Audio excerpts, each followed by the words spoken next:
గత 10 ఏళ్లలో తమ ప్రభుత్వం చేసిన అభివృద్ధి పనులను చెప్పేందుకు తాము సిద్ధంగా ఉన్నామని బీఆర్ఎస్ పార్టీ వేములవాడ నియోజకవర్గ ఇన్ఛార్జ్ చైర్మన్ లక్ష్మీ నరసింహారావు పేర్కొన్నారు. బుధవారం రోజున వేములవాడ పట్టణంలోని ఆయన నివాసంలో ఏర్పాటు చేసిన కార్యక్రమంలో పవర్ పాయింట్ ప్రజెంటేషన్ సాయంతో నియోజకవర్గంలోని సాగునీటి ప్రాజెక్టుల నిర్మాణం, వాటి ప్రస్తుత పరిస్థితిని క్షుణ్ణంగా వివరించారు. ఈ సందర్భంగా వారు మాట్లాడుతూ గత 50 ఏళ్ల కాంగ్రెస్ పార్టీ ప్రభుత్వ చరిత్రలో రాజన్న సిరిసిల్ల జిల్లాలోని ఏ ఒక్క ప్రాజెక్టు పూర్తి కాలేదని, 2014 తెలంగాణ రాష్ట్రం ఏర్పాటై బీఆర్ఎస్ పార్టీ అధికారం చేపట్టాక సీఎం కేసీఆర్ నాయకత్వంలో జిల్లాలోని upper Maner, mid Maner, lower మానేర్లను పునరుద్ధరించి ఒక్కో ప్రాజెక్టు కింద లక్షల ఎకరాల నీరు అందించేందుకు కృషి చేసినట్లు తెలిపారు. తమపై అసత్య ప్రచారాలు మానుకొని నియోజకవర్గంలోని ప్రధాన సాగునీటి రంగంలోని కలికోట సూరమ్మ చెరువు, మలకపేట రిజర్వాయర్, అప్పర్ మానేర్ల పెండింగ్ పనులను పూర్తి చేసి రైతాంగాన్ని ఆదుకోవాలని, మిడ్ మానేర్ నిర్వాసితుల సమస్యలను పరిష్కరించాలని కాంగ్రెస్ పార్టీ ప్రభుత్వాన్ని మంత్రి పొన్నం ప్రభాకర్, స్థానిక ఎమ్మెల్యే శ్రీనివాసులను కోరుతున్నట్లు తెలిపారు. ఆంధ్రప్రదేశ్ ఏర్పడినట్టయితే 2014లో మళ్ళీ తెలంగాణ రాష్ట్రం ఏర్పడింది. ఈ మధ్యకాలం 58 సంవత్సరాలు వాస్తవం.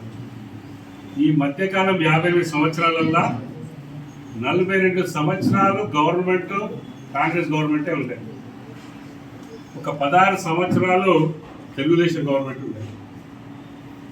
అంటే 58 సంవత్సరాలు టీఆర్ఎస్ అనేది లేదు, తెలంగాణ అనేది లేదు, కేసీఆర్ ముఖ్యమంత్రులు ఏం లేదు. కాంగ్రెస్ గవర్నమెంట్ 42 సంవత్సరాలు, 16 సంవత్సరాలు మన ఉమ్మడి రాష్ట్రంలో టీడీపీ గవర్నమెంట్.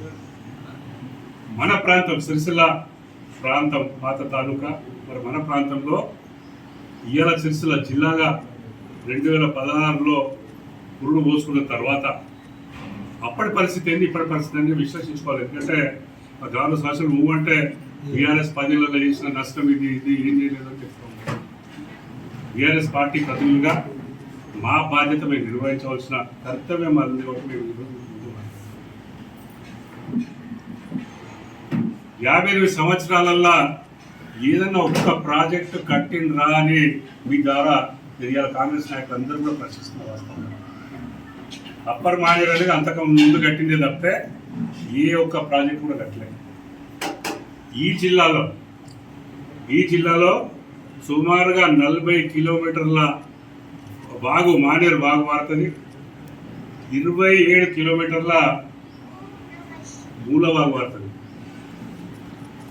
ఎన్నిసార్లు మారింది, మరి ఎన్ని ఏళ్ళు డ్రైగా ఉండే, దాని ద్వారా రెండో పంట మరి పండిందా లేదా అని ఇక్కడ ప్రాంత ప్రజలందరికీ తెలుసు. ఉమ్మడి రాష్ట్రంలో 57 మండలాలు ఉంటే 9 మండలాలు సిరిసిల్ల జిల్లాలో ఉంటాయి. ఎప్పుడు కరువు ప్రకటించినా ఈ 9 జిల్లాలు ఎప్పుడు కూడా కరువులే ఉండే తప్పితే ఎప్పుడు కరువు ఏతర ప్రాంతంగా సిరిసిల్ల మరి జిల్లాలో ఇప్పుడున్న సిరిసిల్లాలో ఎప్పుడు కూడా మరి ప్రకటించింది. వాస్తవా కాదా అని జవాబు ఇవ్వాల్సిన అవసరం ఉంది. మీరు కూడా విశ్లేషించుకోవాలి, మీరు చెప్పింది కరెక్టే కదా.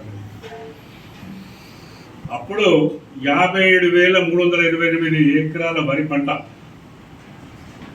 తెలంగాణ 2014 ముందు 57,328 ఎకరాల వరి పంట పండిస్తే అప్పుడున్న చాలి నీళ్లతోని ఎకరానికి 16 క్వింటాలు మాత్రమే పడుతుండే. గౌరవ ముఖ్యమంత్రి కేసీఆర్ అయిన తర్వాత ఇలా మా మంత్రి కేటీఆర్ గారు, ఈ జిల్లా మంత్రి కేటీఆర్ గారు ఉన్నప్పుడు ఒక దూరదృష్టితోని ఈ కరువు ప్రాంతాన్ని సస్యశ్యామలం చేయాలని ఇక్కడ అన్ని ప్రాజెక్టులు కూడా చేపట్టి